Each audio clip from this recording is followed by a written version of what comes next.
una de les virtuts que tenim és que el nostre espectacle surt havent gaudit un nen de 5 anys o un adult de 80 anys. Fem servir un còdic estàndard, o sigui, ni ens hi posem els nens amb safat, allò que diuen a vegades niños, tenéis que entender esto, perquè també els hi molesta als nens. Quan el tractes com a infantil els hi molesta. Jo crec que no està mal que hi hagi les etiquetes.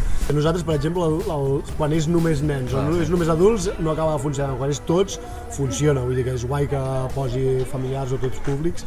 Crec que a nosaltres ens ajuda, a la gent també quan el ve veure. Vull dir que no és una cosa que crec que s'hagi de treure, vull dir que és una cosa que suma i que està bé.